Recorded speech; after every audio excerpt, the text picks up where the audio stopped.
Welcome to lesson 11-3 on the distance and midpoint formula. In tonight's lesson, you're going to be able to find the distance between 2 points using the distance formula.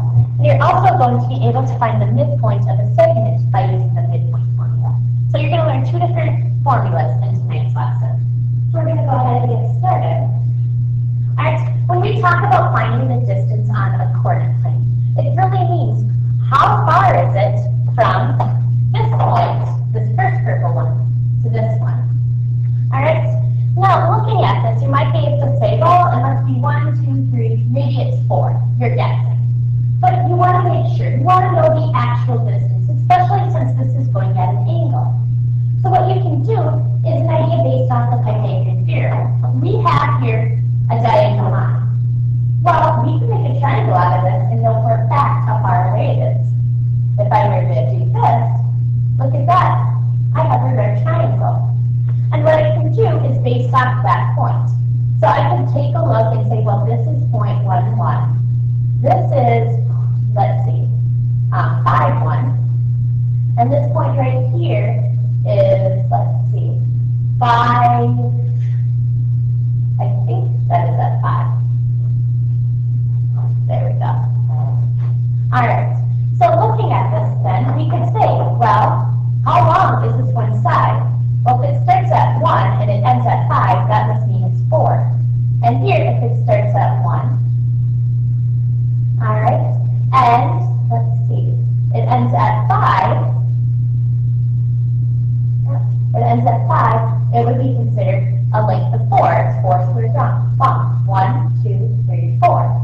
So now we need to figure out what is the length of that side. Well, let's use the Pythagorean theorem. A squared plus b squared equals c squared, and both the legs are 4 units. So if I were to do this, 16 plus 16 is the same as c squared. So 32 is the same as c squared. And I get, well, c is the square root of 32, which if you put in a calculator, is approximately 5 7/10 units long. So the distance from this point to this point is actually about 5 7/10. So you don't have to do this every single time, though. You don't have to make it into a nice triangle, because you'll find on some of these it's difficult. So they give you the distance formula, which is really based off the Pythagorean theorem. And it's this right here. Again, you find the difference between the 2 x coordinates, square them, and then add the difference between the y coordinates that are squared. So in this situation, again, we could have used that. All right, so let's see what happens this time if I were to do it this way. So again, I label the point 1, 1, and here this is 5, 5. So the difference between the second, this little sub 2 here, it means the second x coordinate. So this would be considered x sub 2, y sub 2. This first one is x sub 1, y sub 1. All right. So x sub 2 is 5. X sub 1 is 1.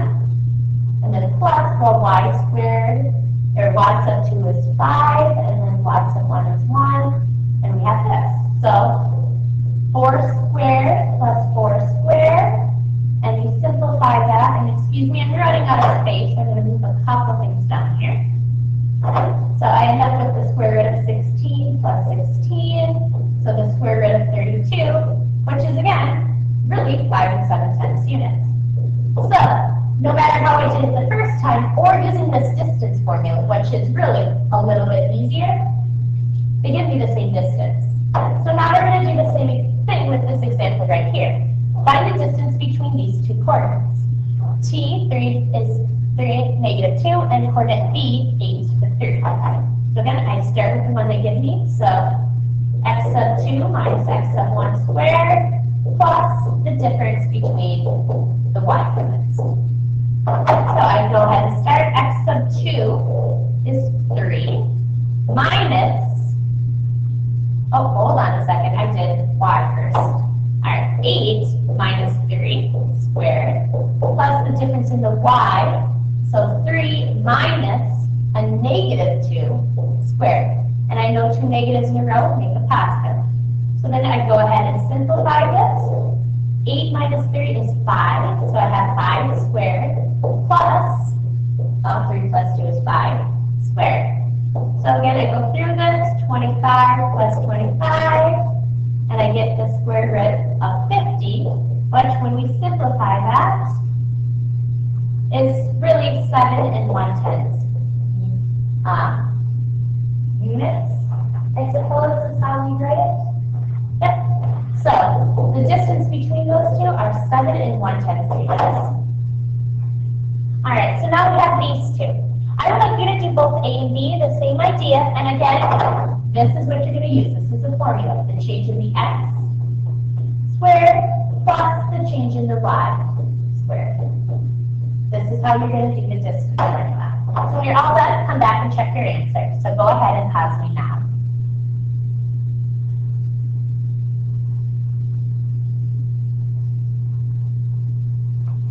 All right, let's get started, shall we? So I have to find the difference in the x coordinates.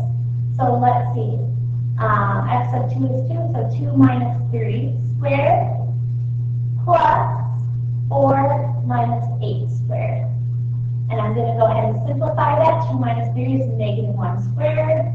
4 minus 8 is negative 4 squared. And that would be the same as, well, negative 1 squared, negative 1 times negative 1 is a positive 1. And then negative 4 squared is going to be a positive 16, so I get the square root of 17. Well, the square root of 17 is 4 and 1/10 units. And again, you can just round to the tens place. You'll really get 4.123 and so on. Okay, and then for B, same idea. So x sub 2, so 1 minus 10 squared plus 0 minus negative 3 squared. So simplifying this, 1 minus 10 is negative 9 squared, and then, well, 2 minuses in a row make a plus, so 0 plus 3 is 3 squared. I'm going to go ahead and simplify that, 81 plus 9, and I get the square root of 90, which is the same as 9 and 5/10 units. And there we go. Those are our answers. So here we have this one out. So this is a bit longer. It says find the perimeter of W, X, Y, Z. So they want to know the perimeter or all the way around it. So taking a look at that, we need to know how long that side is, this side, and this one. So that means we're going to be using this distance formula 4 different times. Because looking at it, that is not going to be a rectangle. That's actually a trapezoid. So yeah, none of the sides are going to really be equal. So we're going to start with side WX. All right? And again, to start this one, we need to know the coordinates. So looking at W, it's negative 3, 2. And for Z, it looks like it's 1, 5. So we're going to go ahead and put that in that equation. And you'll notice I seem to write this every single time. The reason I do write the formula down is because it helps me remember it. And it's nice to be able to look right away and see what goes into each piece. So here we go. 1, oh, and I forgot little squares. There we go. 1 minus a negative 3 squared plus 5 minus 2 squared. So I go ahead and do that one. And I get, well, 4 squared, which is 16, and then 3 squared, which is 9, and I get the square root of 25. So this side is 5 units. There we go. So now we need to do the next side, and I'm going to do, I think, ZY, because I already have Z done, so let's look at Y. Well, that is 4, 0. There we go. So again, I start with the generic statement and go from there. So, x sub 2, all right, and I might just call that 4 sub. 4 minus 1 squared plus 0 minus 5 squared. And then I go ahead and solve it. 4 minus 1 is 3, so 3 squared is 9. And then 0 minus 5 is negative 5. Negative 5 squared is 25. And I get this square root of 36, which is in fact 6. So this is 6 units. Alright, I want you to continue doing this. Go ahead and find the length of the next two sides, and when you're all done, come back and check your answer. So, if you need to, go ahead and pause me now.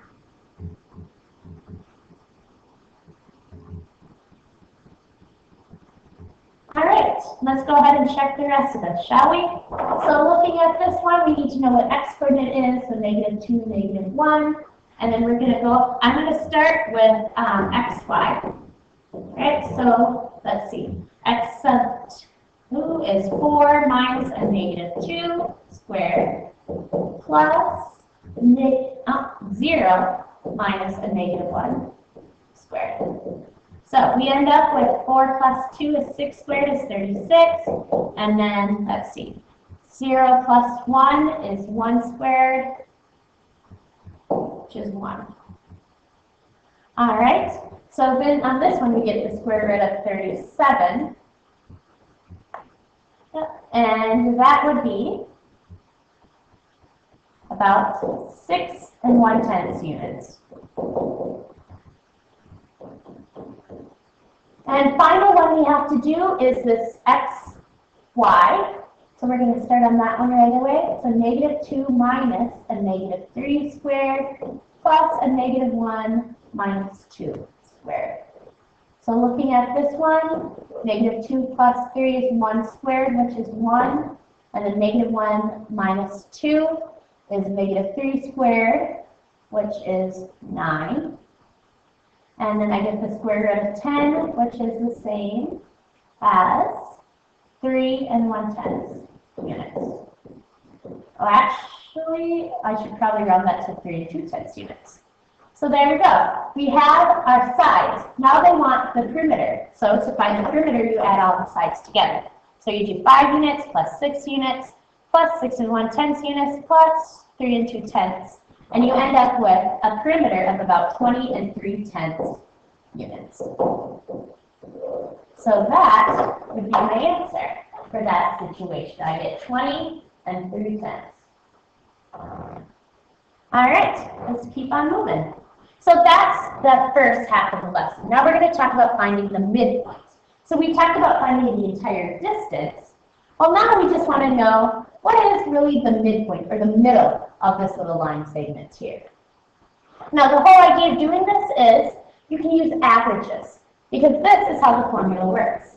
If we add together the two x's here, so those 2 points, so again, if I have 1, 1, and then 5, 5, if I add together the x ones and then divide by 2, that should give me the middle.